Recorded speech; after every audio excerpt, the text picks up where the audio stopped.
Much requested topic, how to break in new reeds. In this video, I will share with you the 10-step process to break in new reeds until you reach with step number 10 at the end of the video, the final concert reed. So make sure to stay until the end to know exactly how to get perfect reeds every time and to never suffer with having bad reeds ever again. Step number 1 is actually to open the entire box of reeds. Okay, some people like to take one at a time and open it and play on it for a while, ruin it, and then open the next one and so on. This is not the way I do it. The way I do it is I open all 10 of them. Okay, so I take all 10 of them out and I will open them all at once and I will try all of them one after another. This brings me to step number 2, which will be to choose 3 or 4 good ones out of the box. Okay, so we're dealing with Van Doren. If they would bring us 10 good ones in a box, they would make much less money than they are. Okay, so there are actually just 3 or 4 good ones in a box. So make sure to try all 10 of them and then keep the 3 or 4 good ones, probably rather 3 than 4. And yeah, and be okay with just having 3 for the $30 you paid for a box.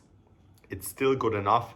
Bassoon players and oboe players would still be jealous of you that you can just buy your reeds on Amazon and don't have to spend half of your practice time just scraping reeds all the time. Step number 3 is very easy. Take the other 6 reeds that don't play well and throw them in the trash. Okay, so life is precious.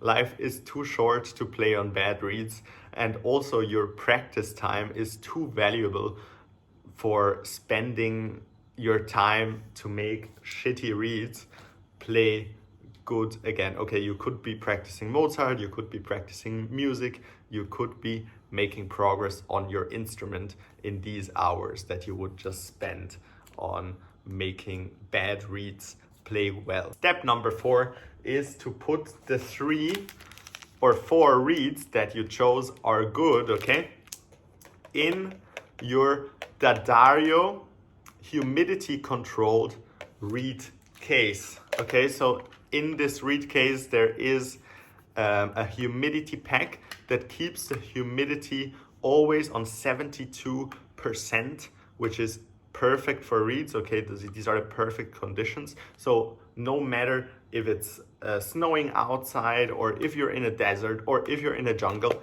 inside your reed case, because it's air sealed, okay, it will be 72%.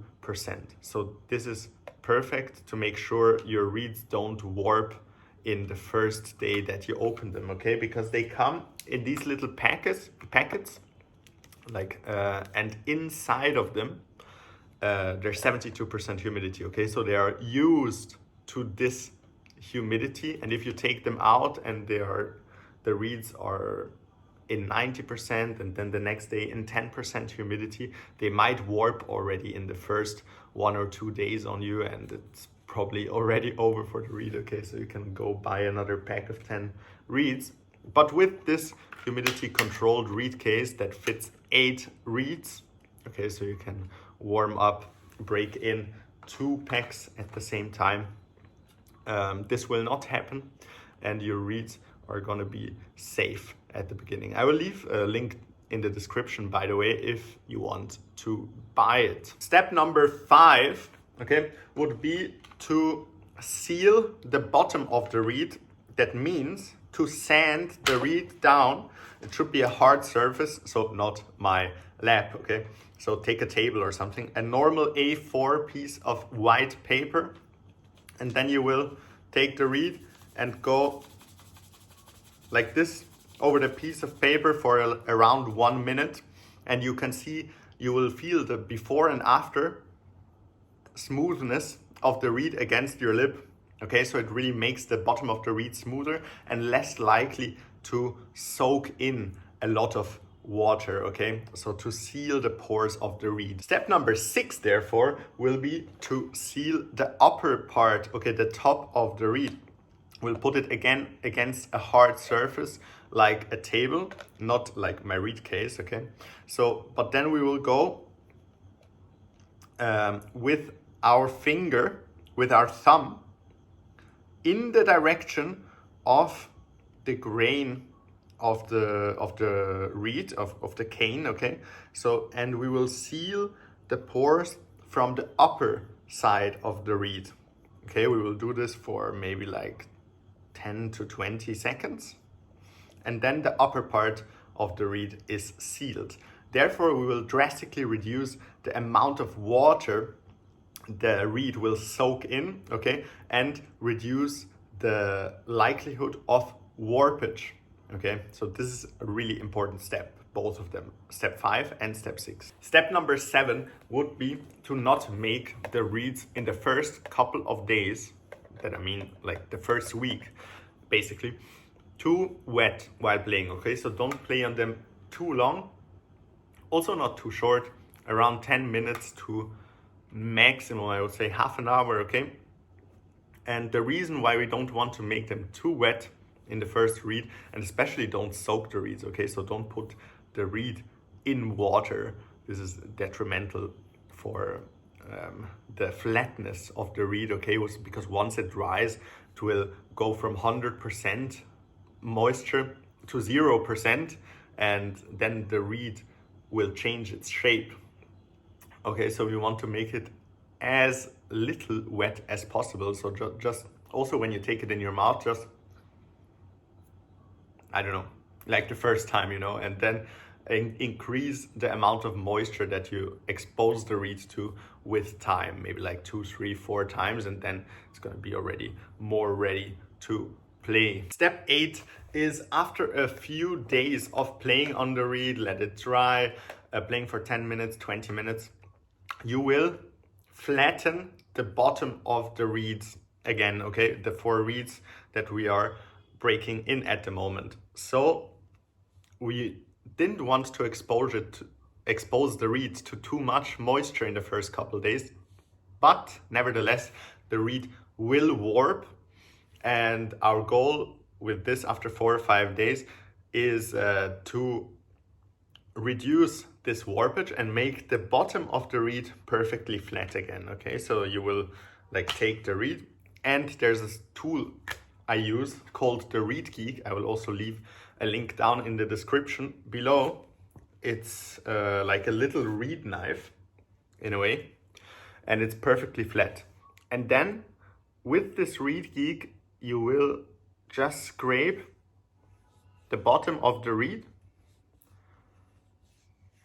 and make the surface of the reed perfectly flat again, that if it's pressed against the table of the mouthpiece, they create a perfect ligament, okay? Like they harmonize perfectly together because they are both flat and can resonate and vibrate perfectly together. And this brings us to step number 9. Once you start playing on the reeds for a longer time, let's say entire rehearsals, like 3-hour rehearsals, okay?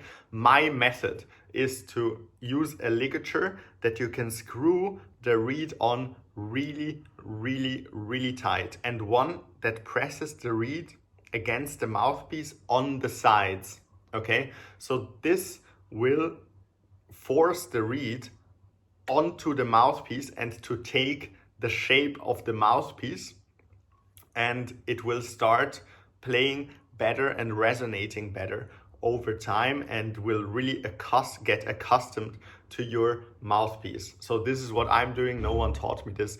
I tried many things, and this is what worked really well for me, especially if you need to, like, I don't know, like I can't change my reed 10 times in a rehearsal and get used to playing on a new reed all the time. No, I'll just slam it on, press it on really, really, really tight, and then don't worry about it for the next 3 hours of the rehearsal. And the reed will thank me because it will take the shape of the mouthpiece, and it will start to vibrate better together with the mouthpiece. And you made it towards the end of the video. Final step, step number 10, the reeds that survived all of this break-in process, okay, including the rehearsal stage, stage number 9, are now ready to get into your concert reed case, okay? So this will be a separate reed case to this one. This is for breaking in reeds, and you will have another one of exactly the same, the D'Addario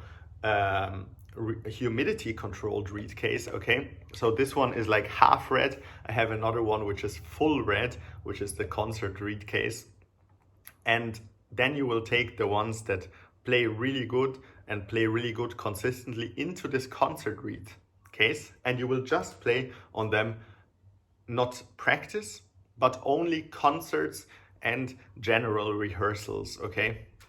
So like this, if you have 8 reeds that are in this concert reed case, you can never mess up in a concert. You can never show up to a concert and have no reeds. What happened, okay? You will be always prepared, and you have this concept of saving really, really good reeds and don't waste them on practicing on them, okay? So have a rehearsal reed case and a concert reed case. By the way, I also teach clarinet online. So if you would like to have private lessons together with me, you can sign up for a free 30-minute private lesson via the link down in the description below. If you wondered, what was this reed geek that he showed us in the middle of this video? Make sure to watch this video here, where I explain exactly how to use the reed geek in your everyday life as a clarinetist. I will see you all tomorrow. Thanks and bye.